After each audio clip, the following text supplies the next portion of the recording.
नमस्कार दोस्तों। आज इस वीडियो के थ्रू मैं जो एक सीरीज़ शुरू करने जा रहा हूँ कि भी मैन नीड्स जस्टिस। इस वीडियो में हम बात करेंगे कि भी किस तरह से मैट्रिमोनियल लॉज जो उनसे हैं वो बाइज्ड हैं और किस तरीके से वुमन इनका मिस यूज़ कर रही हैं, लेडीज़ इसका मिस यूज़ कर रही हैं और कैसे हस्बैंड एंड हस्बैंड की फैमिलीज जो उनसे फैमिली मेम्बर हैं, उसके मदर फादर ब्रदर सिस्टर हैं, वो कैसे इस गलत लॉ के शिकार हो रहे हैं और इसके ऊपर क्या क्या डेवलपमेंट्स होती हैं, क्या क्या चीज़ें हो रही हैं और क्या करंट अफेयर्स में चल रहा है। मैट्रिमोनियल ये मिस यूज़ ऑफ जो लॉ है इतना लीनियंट है और लॉ जो बनाया इसलिए गया है कि भी नहीं कि अननेसेसरी जो सा है वुमन की साइड ली जाए, सेफ गार्ड किया जाए और अननेसेसरी हस्बैंड को पील ऑफ किया जाए। खैर, इसमें बहुत सारी टॉपिक्स के ऊपर बहुत सारा मटेरियल है जो मैं पिछले 2-3 सालों से मैं पढ़ता आ रहा हूँ, वो मैं धीरे धीरे इसमें आपके साथ शेयर करूँगा।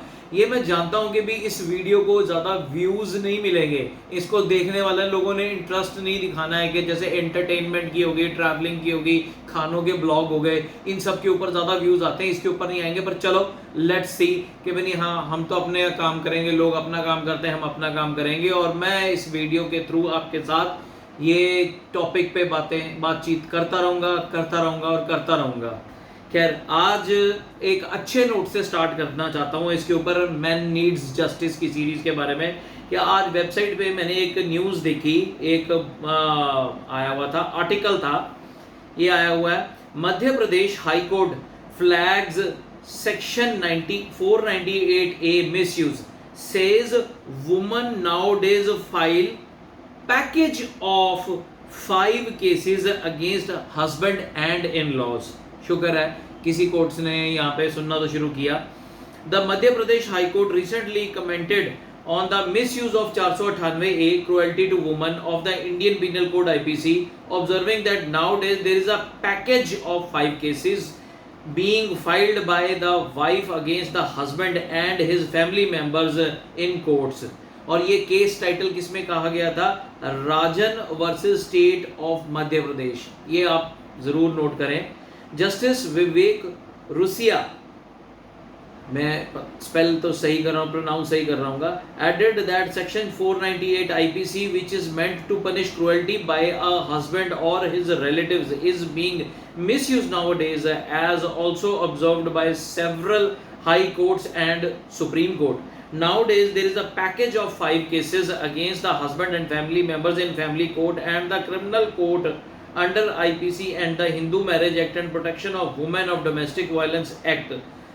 The court said the court was hearing applications to quash a first information FIR accused a husband and his relatives of the offence under 498A IPC and causing hurt. The court ultimately quashed, इसमें वो case तोड़ दिया गया, this criminal case, terming it a case of reverse cruelty, इसको reverse cruelty उन्होंने count किया है, upon the accused, observing that the complainant woman was residing abroad while pursuing criminal cases against family members in India.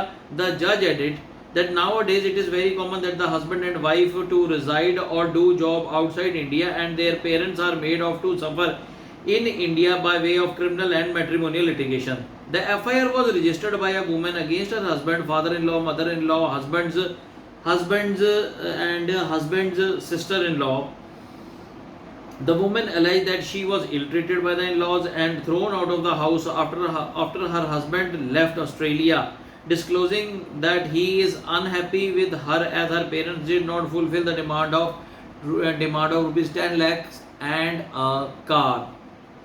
अच्छा, वैसे यहाँ पे एक मैं बात बताना चाहूँगा कि मेरे ना कुछ दोस्त हैं जो हरियाणा से बिलोंग करते हैं और बहुत अच्छा एडवोकेसी में काम कर रहे हैं, तो उनसे मेरी डिस्कशन हो रही होती थी, तो वो बता रहे हैं कि भी वहाँ की जो पिटीशंस चल रही हैं, तो वहाँ पे आजकल ट्रेंड है फैशन, जैसे फैशन समझते हैं ना, जैसे बेल बॉटम आई, जीन्स आई, फिर और तरह की जीन्स आई, बूट कट आई, पैरेलल जीन्स आई, ऐसे वहाँ पे ट्रेंड चल रहा है कि भी नहीं, आज की डेट में जो डिमांड में पिटीशन में जो चल रहा है ट्रेंड की भी कार डिमांड करी जा रही है, वो भी क्रेटा मांग रहा था, क्रेटा एक ही चीज चल रहा है, तो वो ट्रेंड चल रहा है तो justice Russia noted that there was a delay of 1 year in lodging the FIR for which there is no explanation. The court also opened that the FIR was registered at the wrong place.